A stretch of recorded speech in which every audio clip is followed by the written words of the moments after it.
मानहियो जान से छोड़बो नहीं आसान से मरलो पछीन के ले अइबो भगवान से।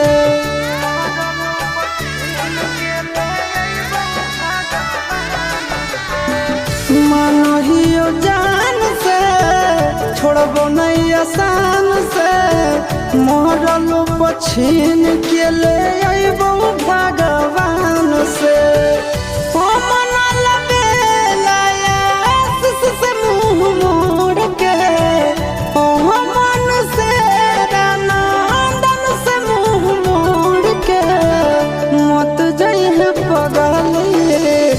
पगला के छोड़ के मत जाइए